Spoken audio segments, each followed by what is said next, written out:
the last person that tried to come through here. Are you about to wash me? Looks like you got it.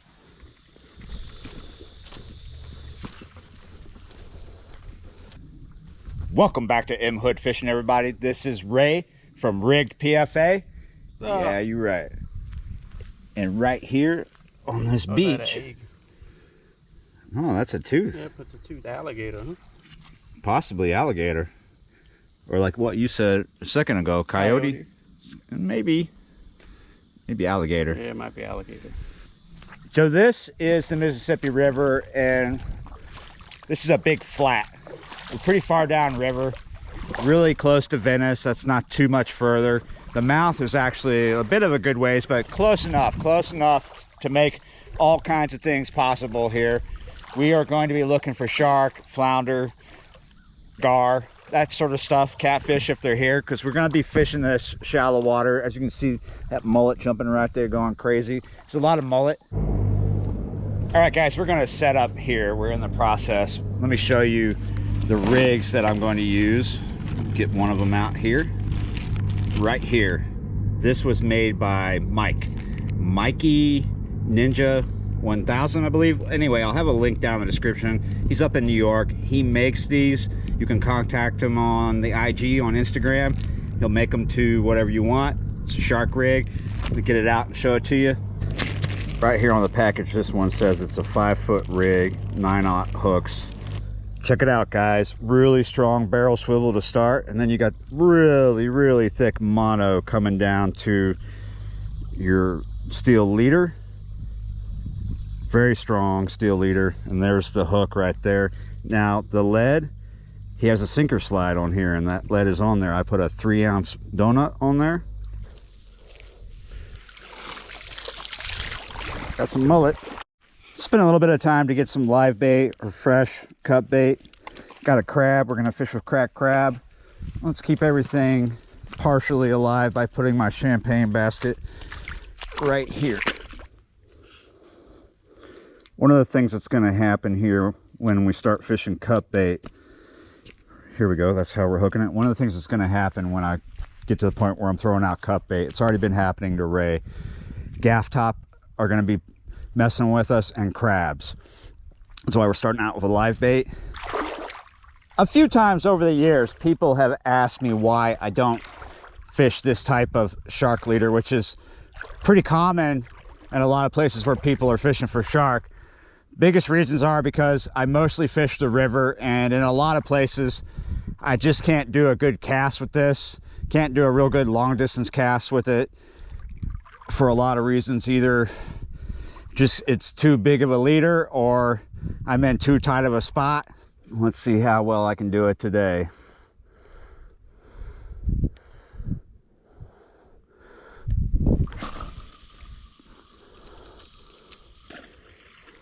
Not very far, but we'll go with that for the moment. This type of leader would probably work out better for me if we brought the kayak and ran the bait out. Like I said, cracked crab. We're gonna run this 6/0 octopus style hook through one of the sockets. Try to come out through another one. Just like that.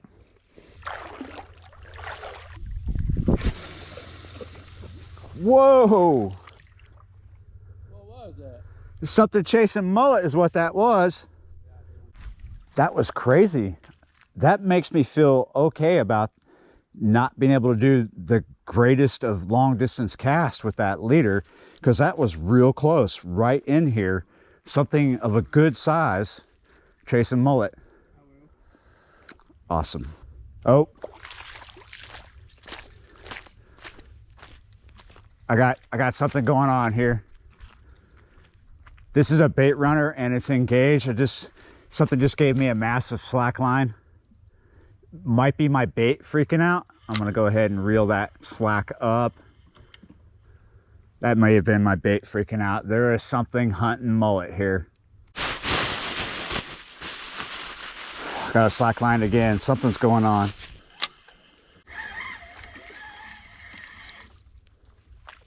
Look at this. Shark. That was a full piece? That was a live bait. Ah. Definitely means there's shark out here. Live bait is a good thing when we got more. This time, let's see if we'll hook it in a different place. See if we bring it up with the head missing.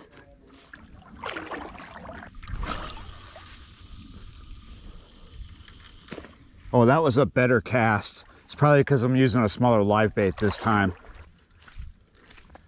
My rod tip is already bouncing. That could be the live bait, or it could just be there's that many shark out there.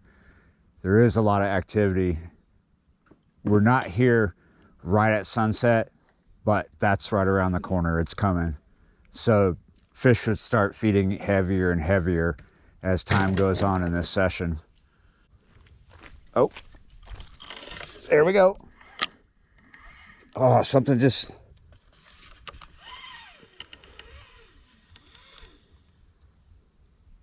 Still with me. There he is.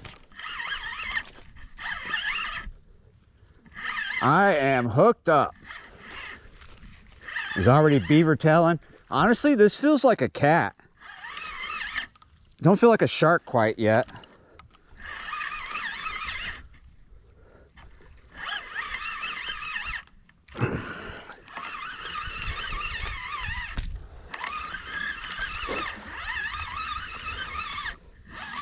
This is not a massive shark. If it is, you don't always get really big shark out of the river. They are here. They will come up in the river, but the most common size is going to be a pup, immature.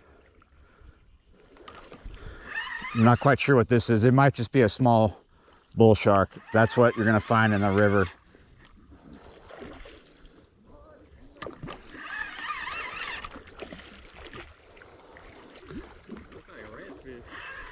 It does a little bit, don't it? It might be a red. I think so. Yep, it's a redfish. That's why we put out the cracked crab. But we got them on the live mullet. Live mullet is a good bait for reds. I knew they would be here. I might be getting a double here. All right, guys, let's measure this red real quick.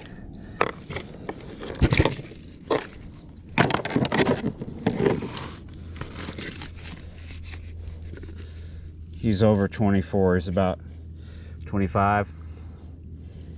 Good size. Yeah. All right, guys. Yeah, you're right. We're gonna cook this later. You've been wanting a catch and cook, so here we go. But you're carrying it up the levee, Ray. Time to get out of here. Let's cut it. Letting that tip of the knife right along the spinal cord. Now I'm gonna cut down. We're on the rib cage there. We're gonna come back a little bit past the rib cage. Start plunging that blade. Take that tip of that knife, find where the rib cage ends. Push the tip through and cut, trying to hold it down to where we're not leaving a lot of meat.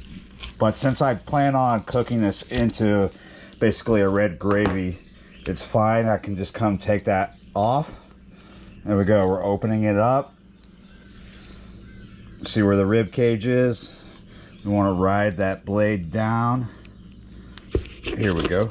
Making a cut down in front of the gills, the gill plate. Here we go. Taking it off the ribs now. I am really tired, guys. I've been up since 5 a.m. and it is just after 10 p.m. now. There we go. Here we go. 2 fillets. It's not looking bad. I was thinking it was going to look tough. So I'm going to cut the meat off.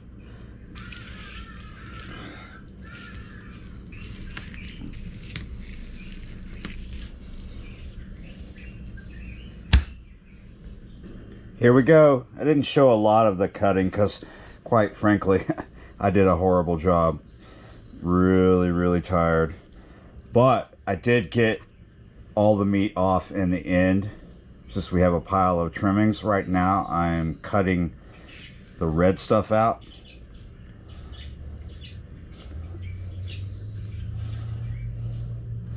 Feed that to the cats. This meat actually is tough, so I think cooking it into something like a red gravy, you'll see what I'm going to do. I think it's going to be the best thing to do. As you see, I cut it into strips, and now I'm just going to come along like this, cutting it into cubes that are roughly about that size. And there we go. Get this into the plate, kind of get it spread even. We are going to season this with 2 different things, then set it in the fridge. First, we're going to take this Zatarain's garlic and herb seasoning, dust it really good. Blackened redfish magic. Pretty good dusting of that. Now with some clean hands, start mixing it around, get it all covered. As for the rest of it, I'm going to trim it and freeze what is good. These are the trimmings so far. That's going to get diced up and given to some cats. Olive oil. Seasoning or trilogy.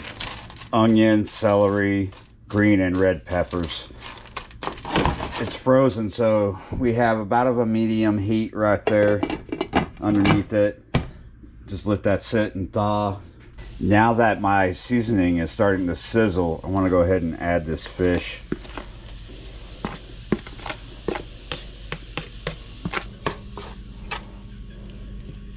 I'm going to cover it, let it go white. That's looking good. Here I have a can of diced tomatoes with green chilies, and in place of adding a stock at this point, which I would normally do, but I don't have one, we're going to put the liquid of the can in here. Here I have a can of stewed tomatoes, and I'm going to put the liquid of that in here. Now I'm going to put some of the diced tomatoes in here, but not the whole can. Put some of the stewed tomatoes in there.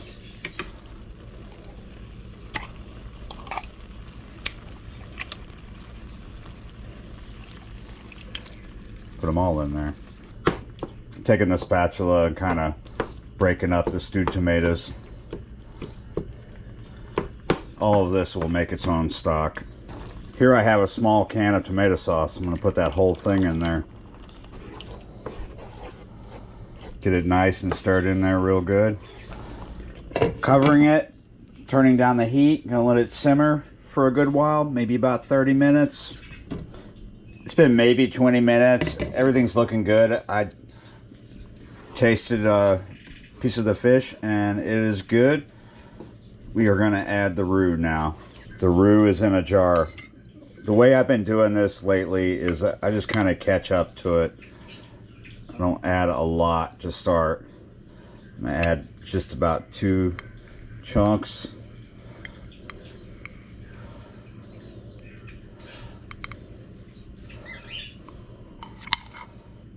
There we go, there's the second chunk, and I'm just going to stir that in.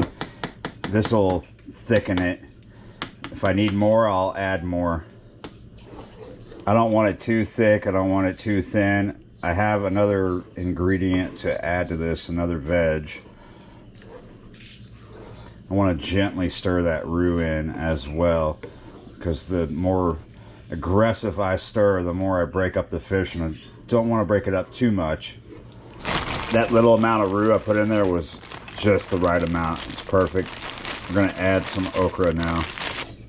This okra is still frozen. I added the okra in at the last minute because I don't like overcooked okra. So we're going to cover it now. Leave it here on low till the rice is done. That should give the okra enough time to cook and be ready. And there we go. This is totally between a courgette and a succotash. And I can tell it's going to burn. I did not let it cool down. Ooh.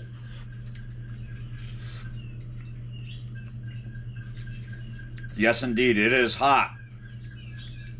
Whew, I could have let it cool down a little bit. It smells really good. It tastes good. Mmm. Wow. I usually make stuff like this really hot, spice-wise. It's not for everybody. It's the way I like it. But adding the tomatoes in there, you know, the diced tomatoes and the stewed tomatoes and the okra, and then having it on rice evens it out a little bit, but there still is a kick, and I like that. I could have let it cool down a little bit though before sitting down in front of you guys. It is, whew.